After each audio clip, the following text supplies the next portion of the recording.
ఈ నెల 27, 28న జరగాల్సిన టీడీపీ మహానాడు వాయిదా పడింది. జూన్ 4న ఎన్నికల ఫలితాలు ఏర్పాట్ల అనంతరం ప్రభుత్వం ఏర్పాటు హడావిడి ఉండడంతో వాయిదా పడిందని టీడీపీ అధినేత చంద్రబాబు తెలిపారు. మహానాడు మాదిరిగా అన్ని గ్రామాల్లో ఎన్టీఆర్కు నివాళులు, పార్టీ జెండాల ఎగురవేత, రక్తదాన శిబిరాలు ఉంటాయన్నారు.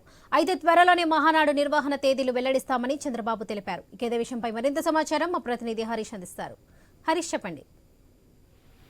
ఈ నెల జరగాల్సినటువంటి తెలుగుదేశం పార్టీ మహానాడు కార్యక్రమాన్ని ఎన్నికల నేపథ్యంలో దాదాపుగా వాయిదా వేస్తున్నట్లుగా మన పార్టీకి సంబంధించినటువంటి వర్గాలు తెలిపాయి. ఇందులో భాగంగానే ఏదైతే మహానాడు తేదీలో నిర్వహించాల్సినటువంటి కార్యక్రమాలు ఉంటాయి అవన్నీ కూడా జిల్లాల వ్యాప్తంగా కూడా సేవా సామాజిక కార్యక్రమాలు నిర్వహణకు కూడా పార్టీ యంత్రాంగం సిద్ధం కావాలని కూడా చంద్రబాబు పిలుపునిచ్చారు. ఇదే సందర్భంలో మహానాడుకు సంబంధించినటువంటి అంశాలపైన కొద్ది రోజుల్లోనే క్లారిటీ ఇస్తామని కూడా ఆయన వెల్లడించినటువంటి సిచ్యువేషన్ కనిపిస్తుంది. ఎందుకంటే 4వ తేదీన కౌంటింగ్ ఉంటుంది. కౌంటింగ్ తర్వాత ఏర్పడేటువంటి కొత్త ప్రభుత్వం ఏ ప్రభుత్వం వస్తుంది, వచ్చిన తర్వాత కార్యకలాపాలకు సంబంధించినటువంటి అంశాలు, కార్యాచరణకు సంబంధించినటువంటి అంశాలు కూడా మిళితమై ఉన్నటువంటి నేపథ్యంలో మహానాడు నిర్వహణకు సంబంధించి ఎలాంటి ప్రణాళికలు ఉండాలన్న దానిపైన కొంతవరకు కూడా టైం గ్యాప్ ఉండేటువంటి అవకాశం ఉంది. ఎలక్షన్ జరిగింది, ఎలక్షన్ తర్వాత కౌంటింగ్ కి సంబంధించినటువంటి అంశాలు కూడా మిళితమై ఉన్నాయి.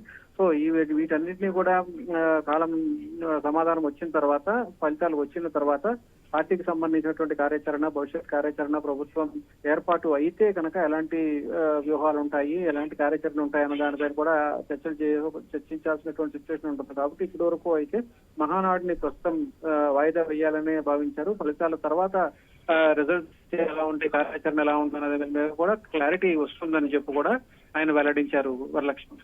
Right Harish, thank you.